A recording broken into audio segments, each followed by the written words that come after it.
Welcome to r/ProRevenge, in which we read stories of normal people turning into heroes thanks to their standing up to jerks and evil bullies who wronged them first. This is the type of story that inspires you, entertains you, infuriates you, angers you, and makes your blood boil with steaming fury, and then boosts your mood after you see how the life of the aggressor is completely and utterly destroyed by someone who righteously fought back. Before we start, I'd like to clarify that my voice is recovering from a bad cough that troubled me for a whole week. Therefore, if I sound worse than usual, there's a reason, and I apologize for that. Without any further ado, let's begin. Story number 1. Today I fucked up by being an asshole on the internet and causing a stranger to get divorced. I'm cross-posting this from today I fucked up. I'm really not a mean person and genuinely felt terrible for destroying a marriage, but the lovely users thought I should post here, though I didn't mean for the revenge to go to this level by any means. I don't even know if I'm meant for revenge at all, but here we are. I, a 42-year-old female, fucked up big time today. 2 weeks ago, on a random Thursday morning at like 1 a.m, someone starting for shooting off fireworks in my neighborhood. I've been having bouts of insomnia and was finally able to get to sleep, and I had to wake up at 4 a.m. for a meeting 2 hours away that I had to be at for 8 a.m. I was pissed, and so were my dogs. I love fireworks, but think there's a time and a place. Thursday morning at 1 a.m. is not it. I posted to the neighborhood Facebook group a few hours later during a coffee break about people that set off fireworks at 1 a.m. midweek.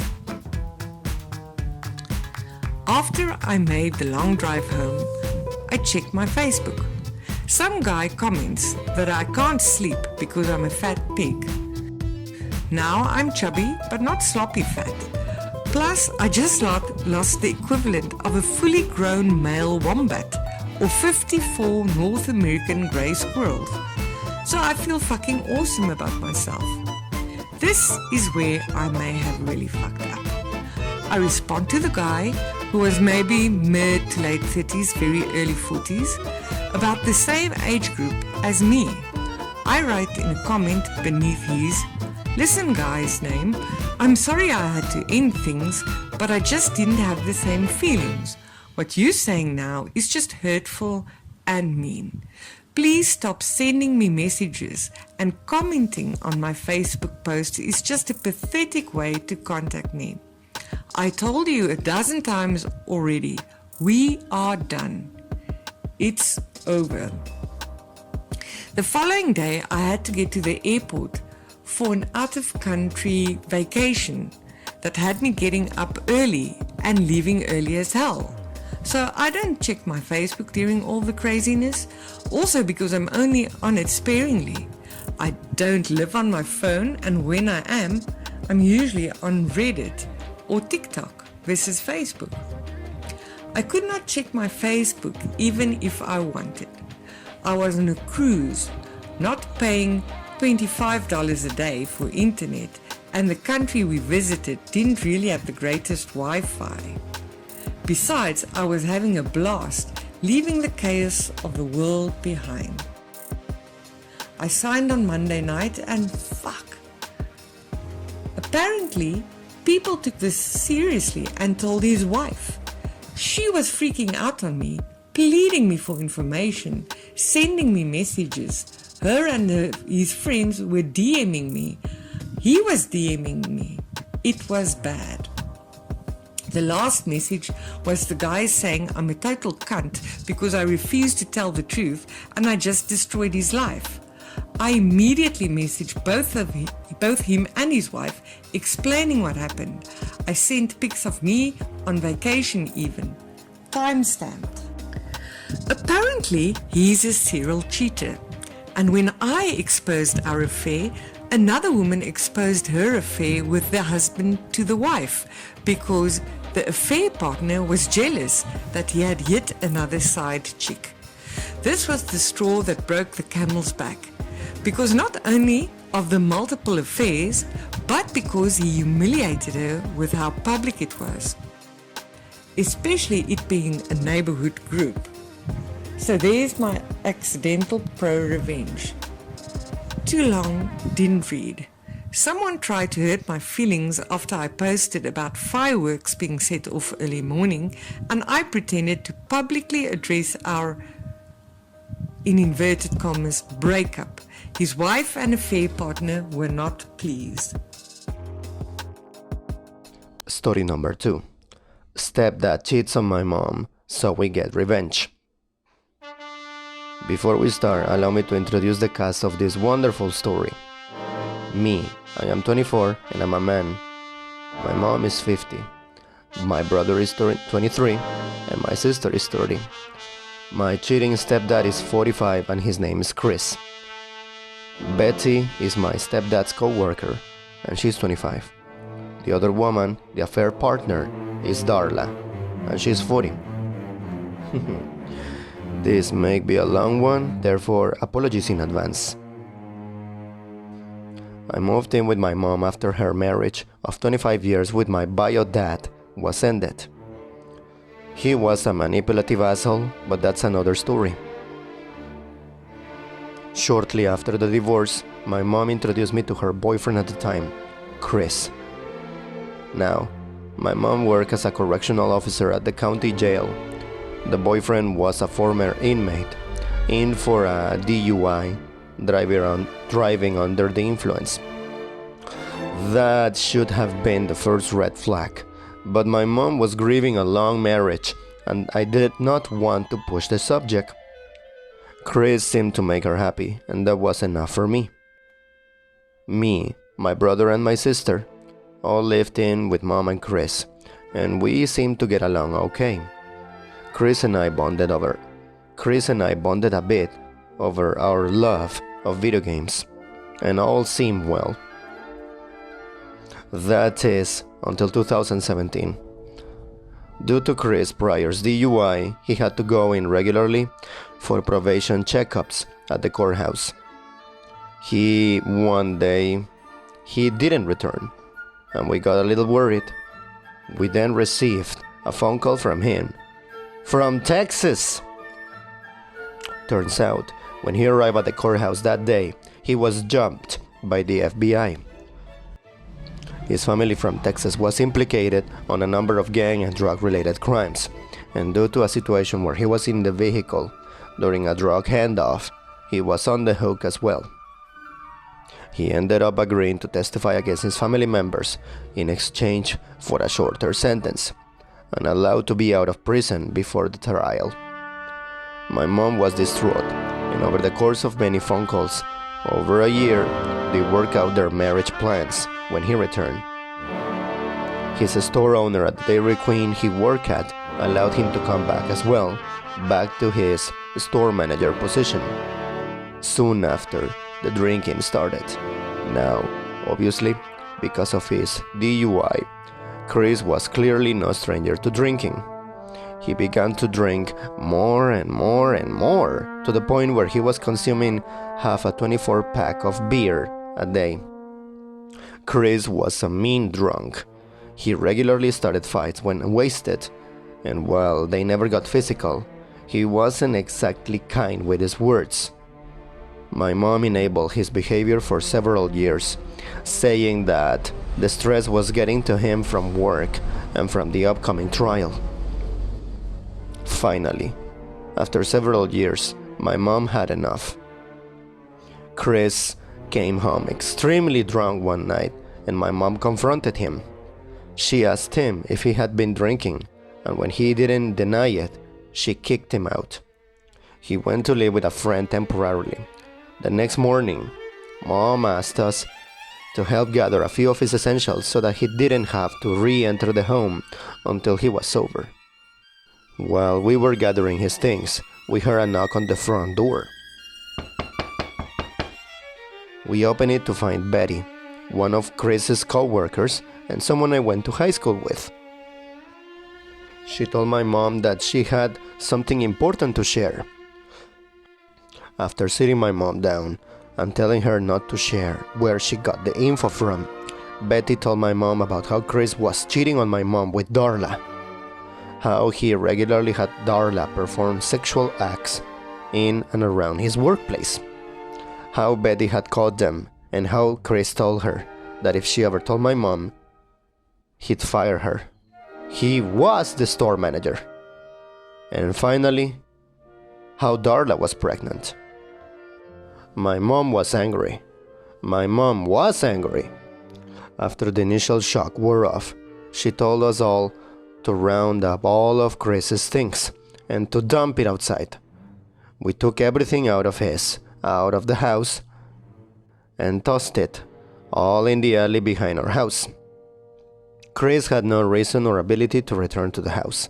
It was rented, and only my mom on the paperwork, so no issues there. In the meantime, she called and confronted him. He confessed to the entire affair, and that he was happy Darla was pregnant, because that would mean he would finally have a child of his own. Mom refused to have more kids. The three of us were massive strains on her body, and she likely wouldn't survive anymore. He refused to apologize for any of his actions. My mom arranged for him to collect his items from the alley, with an officer present. And he left our lives. Now, the revenge. Now, my mom clearly wanted to dust her hands off him and move on. She was already quite emotional from the whole ordeal and wanted nothing more from him. But my sister, my brother, and I had other ideas. First, we call his workplace. Dairy Queen operates as an independently owned franchise, and the owner of this branch owned several branches in the area. He was also a good friend. We informed him of the sexual acts being performed on the premises, and he went to the process of getting Chris booted from his position and barred him from any of the branches in the area. Finally, Betty got his position after he left, and now runs a tight and clean ship. Chris no longer had a job or a place to live, and so went to live with Darla in a town about an hour away. We found out that he started working at another Dairy Queen in that town, and we informed the owner of that location of the situation. It took significantly longer, due to there being no current indecent actions occurring there, but eventually he lost that job too. Soon after, Chris began driving around our neighborhood, seemingly stalking my mom and our family, probably because of his job loss. Now, due to the whole situation in Texas, he never had his probation lifted for his DUI, and thus did not have a license. He never had to drive when he lived with us, since work was local, and we could drive him as needed. But here he was, clearly driving around by himself when he shouldn't be. We contacted the police and informed them about Darla's vehicle in our neighborhood, and that we believed that Chris was driving it without a license. We told them to pull over the vehicle next time they see it, as it would likely be Chris driving again. Sure enough, a few weeks later, we were told that Chris indeed was pulled over and sent back to the local jail for driving without a license and while intoxicated. The police also did a search of the home he was staying at and found several guns at the premises. Since he was a felon, he was not legally allowed to have weaponry on the premises, meaning that there was more jail time tacked on. By the time his jail time had finished, It was just in time for him to be sent back to incarceration in Texas for the trial. Chris's son was born while Chris was in prison. Darla evidently realized what an absolute ass Chris was and cut ties with him while he was in prison. During his prison time, Chris started sending tons of letters to my mom, stating how sorry he was, pleading him to take him back, and ranting about how it wasn't his fault. All in the same letter, mind you. Mom burned every one of them. We moved on, moving out of state. Chris evidently got out of prison some years ago and now lives in Kansas, struggling and fighting child support, which Darla sued him for. Mom now has a new boyfriend who treats them right and cares a lot more than Chris ever did. My brother and my sister moved on and out, and I still live with Mom, assisting her with the newly purchased home that we have been renovating. Life's looking okay. I was reminded of this by a chat with a coworker about cheaters, and I thought to post it here for others to enjoy. Story number 3. Landlord screwed with the wrong tenant for too long. This will be decently long as it needs some context. I'm going to throw in a lot of stuff to make it all easier to understand as well. I'll put an asterisk where the story proper starts, in case anyone wants to skip the preamble. Minor details might not be entirely accurate, as I have no interest in a revival of this conflict on any level. I want completely, and any resurrection can only taint the experience. We'll start off by noting that I spent about 2 decades working in security. During that time, I worked many different types of security in many different locations. The one that matters for this story was the time spent in the rental housing tribunal in a major city as a kind of bailiff. For those not knowing what that is, think a courtroom in a major city anyway, in a smaller town. It'll probably be an event room in a hotel or community center. As you'd see on TV, but with less formality and an adjudicator instead of a judge. They functionally are the same thing to landlords and tenants, but they definitely aren't the same thing. This place exclusively deals with landlord and tenant disputes and is the only place to resolve landlord and tenant disputes. Note that I wasn't a bailiff and it wasn't a court, but these terms most accurately describe the situation and my place in it. For 2 years I worked at the rental housing tribunal. It was early my time in security. I was 18 to 20-ish. Being as it was a major city, the sheer number of cases I sat through was beyond my ability to count. I saw everything there was to see. No one is capable of surprising me with a story because I've seen them all, in detail, as a side duty of mine was to ensure all parties had copies of all evidence being presented. I did a lot of photocopying and always read, inspected everything I copied to ensure nothing got cut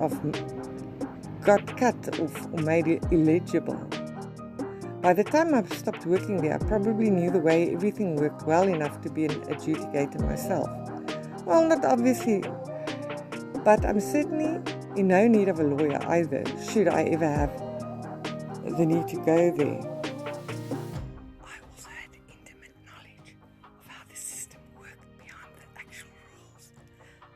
Like, for example, adjudicators would always give a little leeway to anyone representing themselves over someone who had a lawyer, or how pissed off adjudicators would get when a party was speaking out of turn. Seriously, do not do that. Skip forward almost a decade. I left the city and am in a fairly large town in the same province, same tenant laws. I have a few roommates in a decently sized townhouse. We get along well, but there's a problem. Only I can write checks, and our paydays don't line up. So I'm the one who pays the rent, and I usually can't do it on the first because roommates don't usually all pay in time. We advise the landlord we might be a day or two late, but we'll always have it by the third at the latest. They have no problem with it at all. I spoke to them myself. For about a year, this works fine. No complaints from landlord because even if we're often a day or two late, we always pay. We're also fairly quiet and don't damage the property. Nearly model tenants. I do not actually have any idea why, but one day this changed. I suspect a different person in the company started overseeing the region. One day, suddenly, we got a summons to the Rental Housing Tribunal, hereafter to be referred to as RHT, on the 2nd of the month for failure to pay rent. This doesn't actually lead to a case because we paid the same day, but now we have to pay the application fee the landlord paid in order to serve the summons. I bitched to the neighbor who was also the superintendent and eventually heard back that their contact at the company was now demanding first of the month, no exceptions. Well, that really didn't work for us. So we probably had to pay that fee 15 to 20 times over the next 2 years. I could have gone to the tribunal over it, but we were technically without a leg to stand on, and I knew it. Maybe if I went enough times, I can ding them for harassment, but I don't have time for that, and my roommates don't care. After being split between us, all the fee wasn't enough deterrent to change our behavior, so we accepted it. If this was the only issue, there wouldn't be much story though. At around the same time, the rent leeway vanished. So did mandatory maintenance. I'm not going to list everything that went wrong and wasn't fixed. You'll get a decent idea at the end. We suffered through it. We were all working too many hours at shit pay to be able to actually do anything about it. We adapted. But after about 2 years, it broke. Everyone but me up and moved out for various reasons within a 4-month period. I'm not going into any details on my roommates at all because things kinda exploded for a couple of different reasons outside of this. No reason to dig any of that up. I had been saving up a while and was able to quit my job without having to immediately get another, so I suddenly had a lot of time. I didn't want to stay and pay the rent by myself or have to find new roommates I could live with, and with my experience in the RHT, I knew I had the landlord by the balls, so I went for them. I stopped paying rent. Annoyingly, I didn't get a summons the first month, but I did the second, so I went. With a meticulously documented plethora of evidence of failure to maintain the property and entering the property without formal notice. I had a copy for the landlord and a copy for the adjudicator. I know from experience that technically you're supposed to give the other party the evidence before the tribunal, but I also knew about that leeway an adjudicator gives to those who represent themselves. So I didn't give the landlord the evidence until our case came up. 100% total ambush. They argued they were ambushed, but the adjudicator just dismissed the case, dressed me down a little, and told me to file my own summons as I should have done. This was the petty revenge. The landlord and lawyer drove 3 hours to get there for nothing. Worse than nothing. I filed my own summons, and the big day shows up. It's been about 4 months of me not paying rent at this point. I'm prepared to if I lose, but I don't think I'm going to lose. The whole thing could not have gone better. I had 20 to 30 pages of evidence and 20 odd photographs. They had nothing. They had no actual defense for our water heater being out for 6 months or us not having a fridge for a year, just to mention 2 severe issues. Their entire defense rested on us being late for rent, which actually worked against them once that led to the adjudicator learning how many times we'd paid the application fee and lies that had no evidence to support them. They even talked over me a few times, and I saw in her eyes the one time I opened my mouth to protest during their turn to speak, but forced myself to shut up with every gram of willpower I had, so only a squeak came out. The adjudicator respected me. He had no respect for the landlord. I had won on every possible front. The only question was how much. It was more than I'd ever seen. I got 9 months of free rent, and the landlord was ordered to have everything fixed before the next month was over, or I'd get more. I gave notice I was leaving at the end of the 8th month, and left at the end of the 9th. Because the landlord had never renewed the lease, I didn't have to give him the 3-month notice the lease specified. If you want a figure to put to it, basically, I got a $13,000 judgment in my favor, adjusted for inflation and rounded. I also made the landlord and lawyer drive 3 hours, twice only to lose. The landlord's face was so red at the end, I thought he'd have a heart attack. He didn't though. By Mark. Editing to clarify a few things based on questions. I also want to add, for those good landlords out there, I do feel you. My time in the RHT was eye-opening.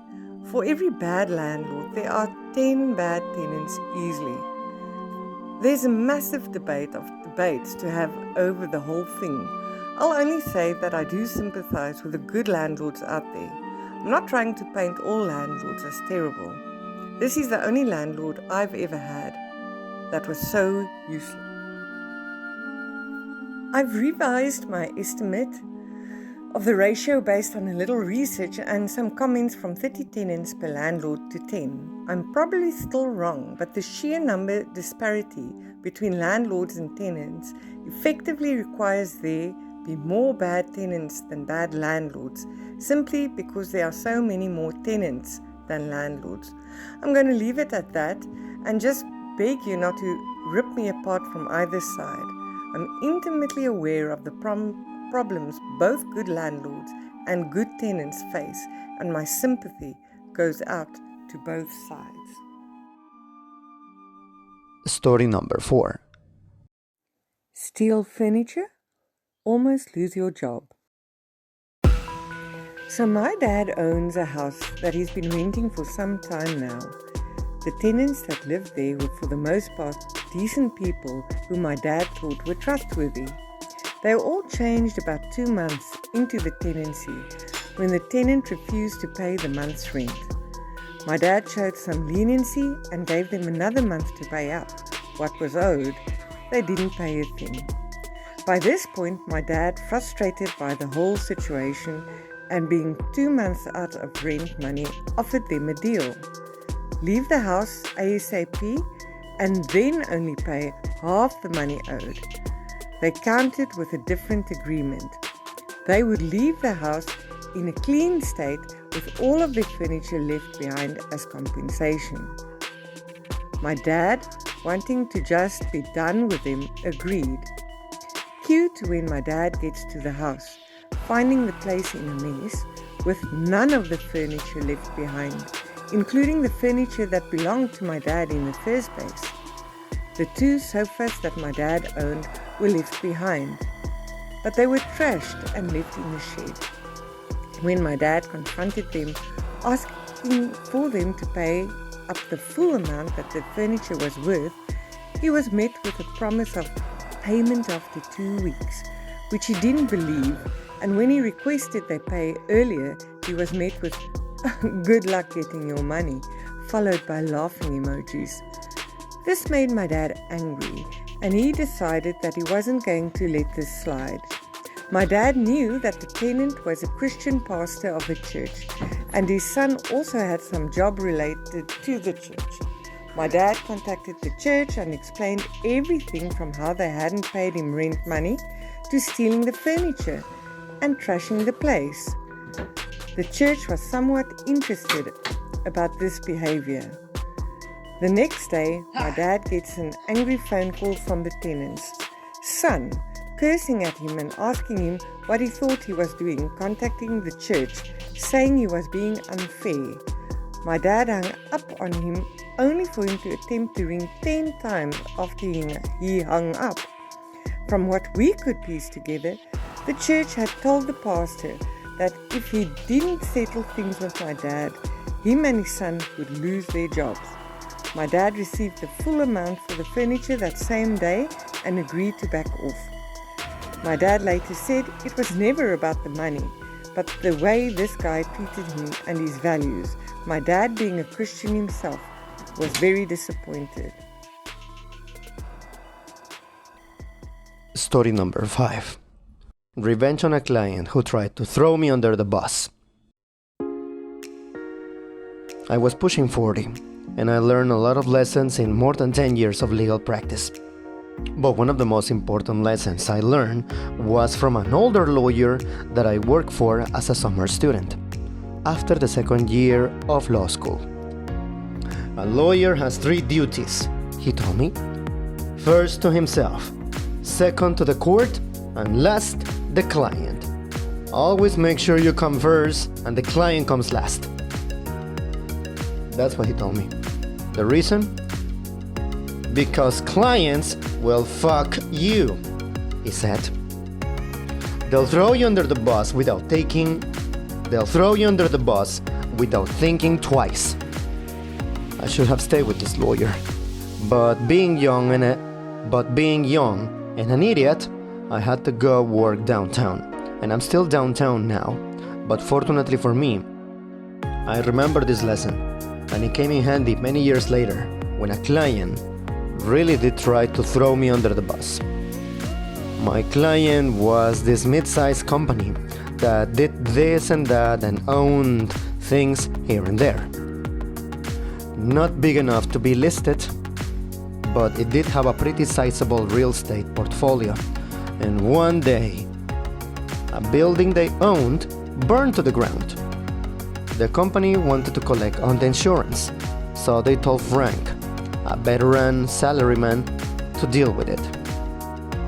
Frank was close to 30 and thought he knew what he was doing. He didn't need me to help him with the insurance claim, he told me.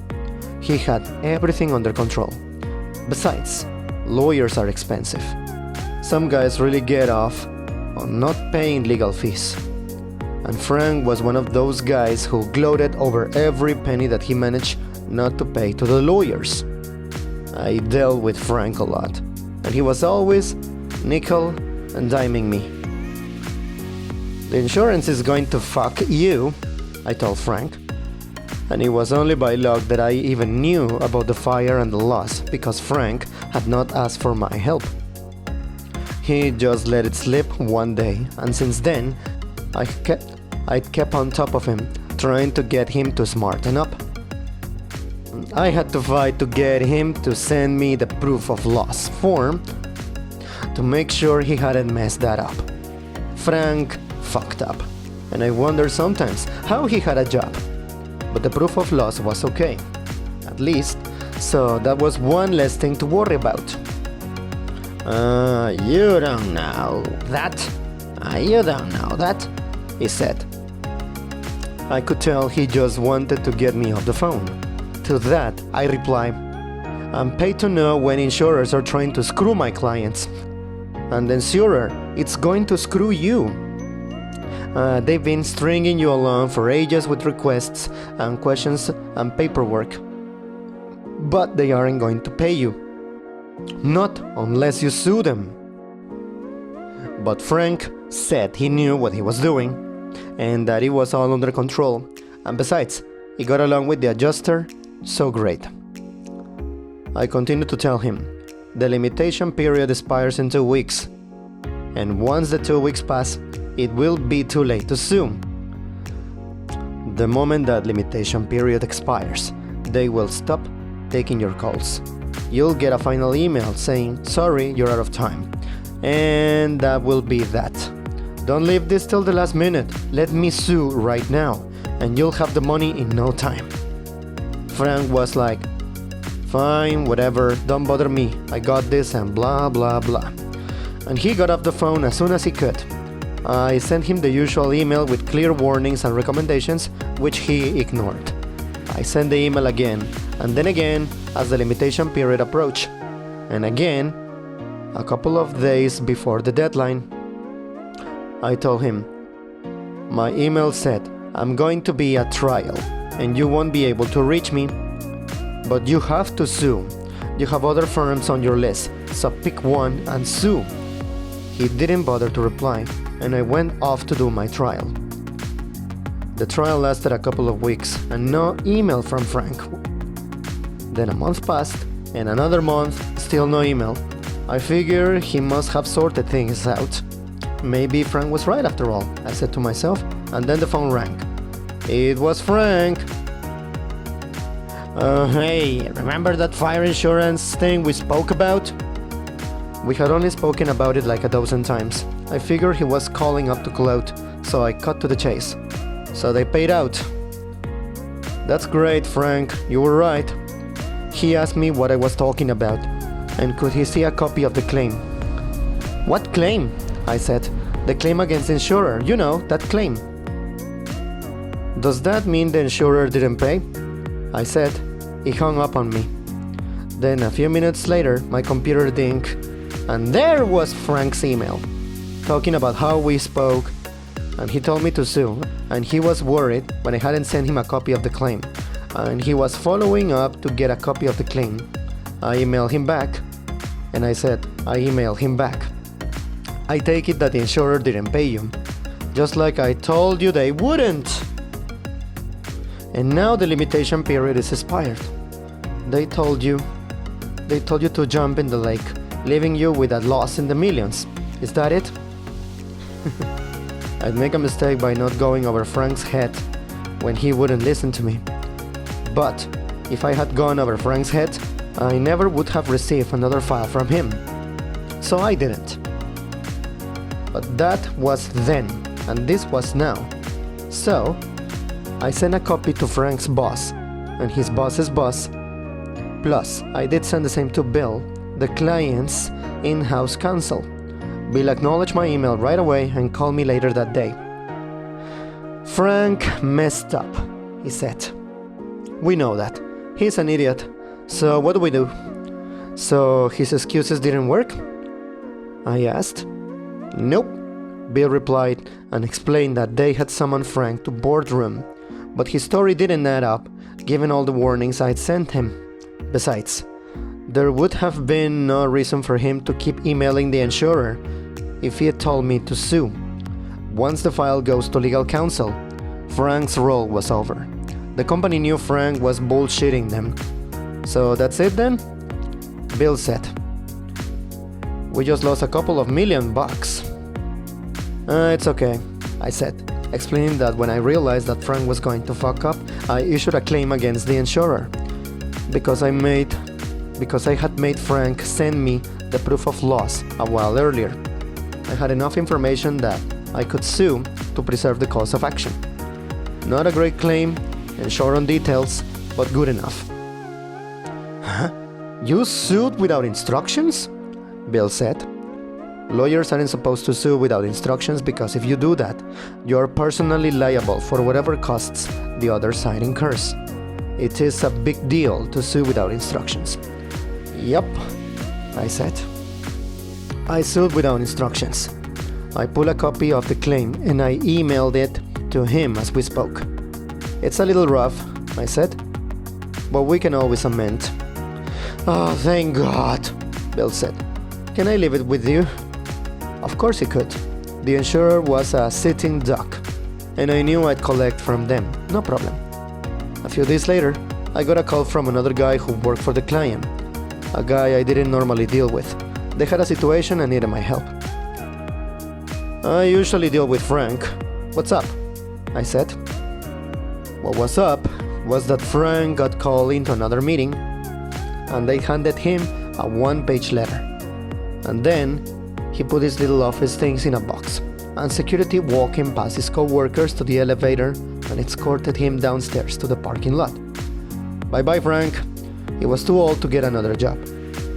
Or at least, not a decent one. It was a life-changing event for Frank, but for me, he was just an anecdote, a cautionary tale that I tell young lawyers sometimes over beers, maybe too often, because I'm getting on in years and I have my favorite stories. I wasn't trying to get revenge on Frank, not at all. And I would have felt a bit sorry for him if he hadn't been trying to throw me under the bus. But the guy who replaced him was great, and never nickel and dime me. So it was all good. Story number 6. Tricking my slacker co-worker into sabotaging himself. I work in an office with a guy I'll call Seth. Seth is that co-worker everyone knows. Lazy, always passing his work on to someone else, and somehow always getting away with it.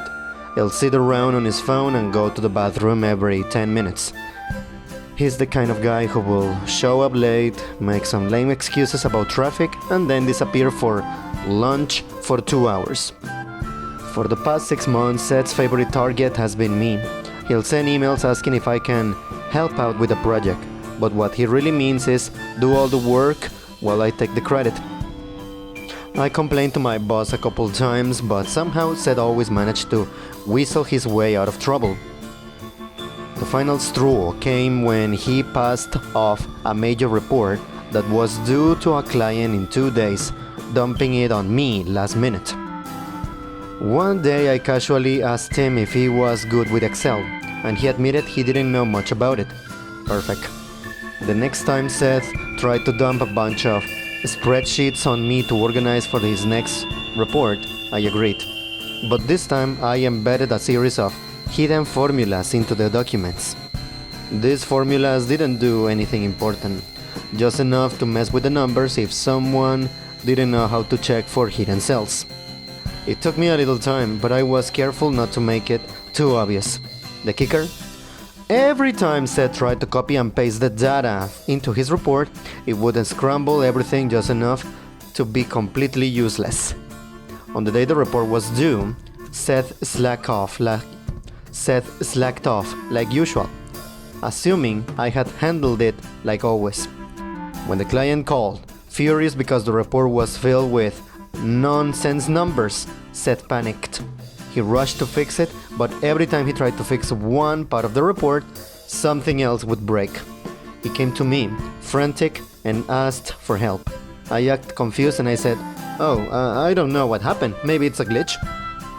I gave him some vague advice and I watched as he spent the entire day trying to salvage his mess. Needless to say, our boss found out, and for once, Seth couldn't talk his way out of it. He got lambasted for screwing up such an important project and was put on temporary leave without pay. I guess he'll be doing his own work from now on. Story number 7. Cheat on your wife with mine. I will burn your life to the ground. This is way back in the early 2000s. I began to suspect that my wife was up to something. Our 2 kids were about 4 and 6, still young, but not so young they couldn't tell you something about what happened in their day. They started talking a lot about staying with my wife's parents during the day, which wasn't really that strange in and of itself. But since they live about 90 minutes away, doing so 2 or 3 times a week seemed a bit much, and that was basically every day she wasn't working at her part-time job. When I asked her about it, she denied it, but was never a good liar. So I started tracking the mileage on her car, and sure enough, she was driving extra 400 or so miles per week. I knew some shit was going on. Then one day I sat down at the computer and she had left a sticky note with her AOL password written on it next to the keyboard. I could not resist and logged in to read her emails, and I saw a few email exchanges between her and her college boyfriend, where they discussed how my wife was regularly fucking one of her ex-boyfriends from high school. Not to mention of details about him other than my wife also talking shit about his wife, making fun of how she had gotten fat after having kids. Anyway, I printed out these email exchanges and I stashed them. I still needed to know the details, so I called a friend who was a cop, and he suggested I call a guy he knew that had left the force to become a private investigator. Ron, let's call him Ron. Ron was great. I paid his retainer and gave him the details and what little I knew about my wife's activities, and he figured out exactly what she was doing. His report, detailed with photos and times, dates, locations, all about how she would take the kids to her parents, then go meet this guy for lunch, then they would go to a dumpy motel for a few hours, after which she would pick up the kids and return home. At this point, I hired a divorce lawyer. My parents cheated on each other, and the fallout absolutely fucked mine and my siblings' childhood. It was something that was totally unacceptable. I also asked Ron to find out what he could about this guy. Ron absolutely came through.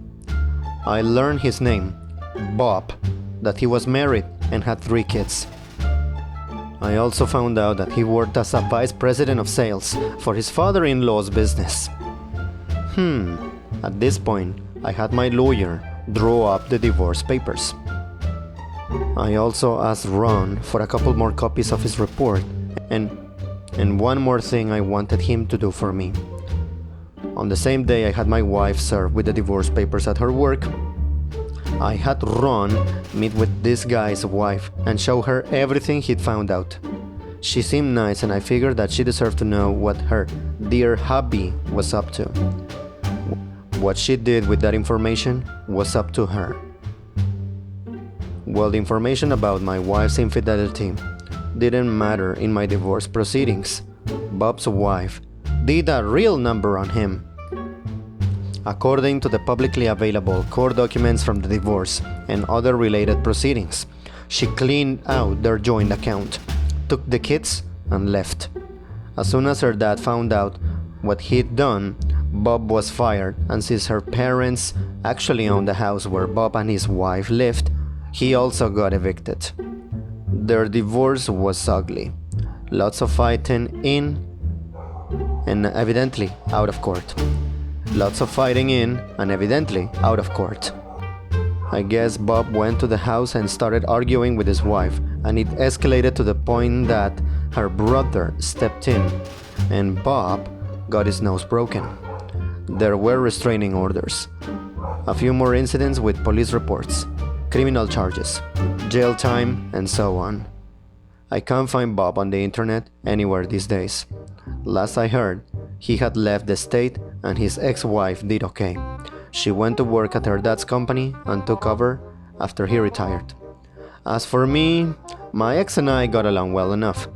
I did not engage with her on anything that wasn't related to the kids, and now that they are both adults, I don't talk to her at all anymore. I don't hate her or anything, but I only care in the context that she's my kids' mom and is important to them. Nothing beyond that. Story number 8. My ex-mother-in-law sent her church friends to harass my daughters and I. I've now exposed her family to her church community, and she's getting shamed and shunned at church. I'm a woman and I'm 46. My daughters, 17 and 15, have a strained relationship with my ex-husband's parents. 78-year-old male and an 80-year-old female. My ex passed away in an accident last year, and we've had some major family drama since due to his cheating and him leaving 2 boys born with his affair partner orphaned. She also died. Part of the drama has been my ex-in-laws trying to get custody of my daughters and them also trying to live with us. First one we're going to court over. Second one will never happen. Where we live, there's a weekend market with fresh produce, eggs, meats, and other products straight from farmers. This week was extra special since it was my youngest birthday. Since her party is later in the month, I decided to give her a budget and set her loose on the market to get whatever she wanted, mostly chocolate and sweets. After an hour, I did start getting worried, and just before I called her, she called me. She was crying, saying some weird people have cornered her. I ran to her with my oldest daughter to find 6 older women berating my daughter for being unchristian, for refusing to spend time with her paternal grandparents, or for wanting to be a good big sister to a poor orphaned baby brothers. My daughters are the ones that found out about my ex cheating and the babies, so they aren't fond of the kids. It's trauma, and they are working with a therapist. I got between the group and my daughter, telling my eldest to go pay the stuff her sister had and to go to the car. Then I turned to the woman, some who I knew from when we went to my ex-in-law's church, and ripped them a new one. They told me I was worst for refusing to obey my ex-in-laws, like a good Christian wife. Bath. Eventually, the screaming turned too loud and we were all asked to leave the market. I met with my girls in the car, the woman following me like a group of vultures. I managed to get in the car and drove away. After my girls went to bed, I got online to talk to another member of that church that I'm in good terms. I told him about what happened, and after he apologized, he told me what was going on. My ex-mother-in-law posted this massive story in the church's Facebook group about how horrible my daughters and I are. How we are leaving them homeless and penniless. They inherited my ex's personal bank account and his life insurance. And how my daughters don't even talk to them. She also accused us of being the reason she lost her grandson. The boys are now living with distant relatives of my ex-husband. Basically, it was a sob story worthy of a Hallmark movie. And of course, they were getting all the love and support from the more extremist members of their church. This church and its members are a bit annoying, especially with LGBTQ+ topics, but they have a small saving grace. They are incredibly strict about cheating. It's a big no-no, be it from a husband or a wife equally. Now, how did she get around blaming me about fair children without exposing the cheating? She claimed the other woman was our surrogate since I was unable to have more children. Then said I didn't want the babies because they were boys, which is absolutely disgusting to be accused of. Well, I decided it was time to clean up this mess, and since I was mid-divorce when my ex died, I had all the evidence needed. And since the divorce wasn't completed, I don't have any legal ramification for releasing all the evidence. I was off the next day and went to a print shop to get copies of all the delightful pictures of my ex cheating, his text conversations with his affair partner, the ones with his parents confessing to his cheating and getting support from them, my ex-in-laws harassing me about the divorce, and my coup de grace, all the emails and text messages of them bullying my daughters about their baby brothers. In one of them, they call my daughters bastards and telling them it was their fault for their father died, since they told me about the affair and I began the divorce. This one was literally 2 days after my ex died. I paid extra for all of this to be printed in beautiful high-quality paper. Then when I got home, I sat down for hours to make delightfully personalized binders.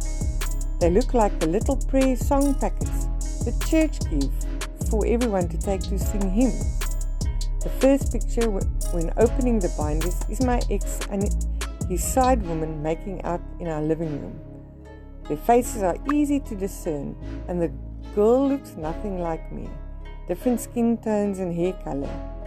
Underneath I wrote ex-husband's name and affair girl's name, love story.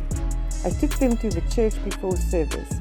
There's a desk in the back with the songbooks for people that need or forget their own, and they never check them. The gossip mill was quick and harsh.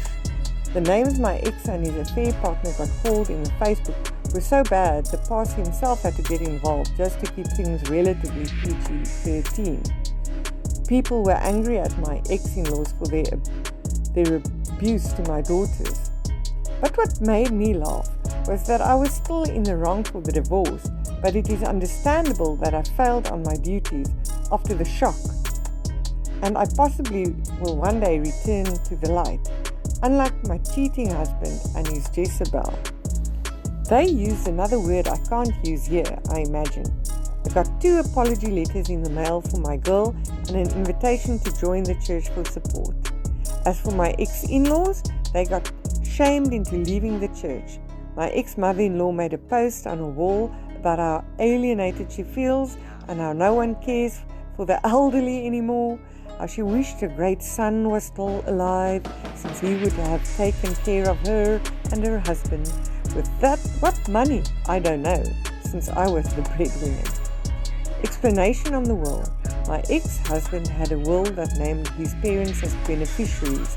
As far as I was aware, he had told me he had named our daughters, not them. I never pushed for me to be the beneficiary, as my own will has my daughters as the beneficiaries, not him. Story number 9. Make fun of my mental health. Good luck getting to college. Let me start off by saying that I ain't a man, and I was in my junior year of high school when this happened. This happened when I was 18 years old. I'm not going to get into it, but I ended up in the mental hospital for suicide. I lost one of the only family members who accepted me for being gay. The only extracurricular I had was theater. The theater director treated me like the mom I never had until it came to shows, at which point everyone was told how worthless we were. Not to mention, I had been bullied recently, being gay, and in Oklahoma of all places. I came back from the hospital medicated and ready to finish high school. Some background. I had spent my whole high school career trying to become the president of drama club. I was the only one to become inducted as a thespian as a freshman. I was practically ready to be the next president. The votes came in and I lost. I would have been okay losing to my band. Fake name. Until I found out that they had been telling everyone that I was unstable and told people I went to the mental hospital for drug abuse. I have never abused drugs or done any drugs for the matter. What's worst? When I confronted my theater teacher about it, she told me everyone has a right to free speech. And then proceeded to tell me that maybe I shouldn't have even reached out for help since this would have prevented my loss of the presidential race. Not to mention, I had police in my car, my locker, and even my house. My parents thought I was a meth or something since police kept coming to my house.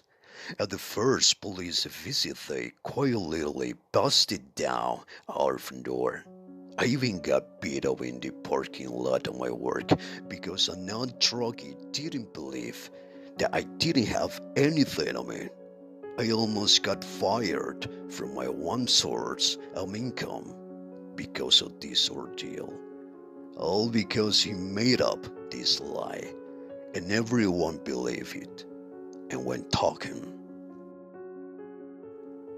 I was fuming and found out the top 10 colleges for this band and emailed in all the screenshots of what he said about me. His plan was to go to mostly liberal arts colleges and had even received thousands in scholarship money. All of them were in their third acceptance when they received the proof. Correspondence was very slow between me and the colleges. It took them forever to confirm that these screenshots weren't doctory in any way. But the application deadlines had passed. He hasn't been able to get into college. I feel slightly bad as I find out his mom was a special teacher, and here it is actually told me Ben that when he turns 18 he will need to find a place to live on his own. He has nowhere to live and no future plans. Don't make fun of people's mental health or make up lives for the purpose of winning. I haven't talked to anyone in the theater group since all of them considered me a druggie, and I became a pariah. I feel a little remorse, but not enough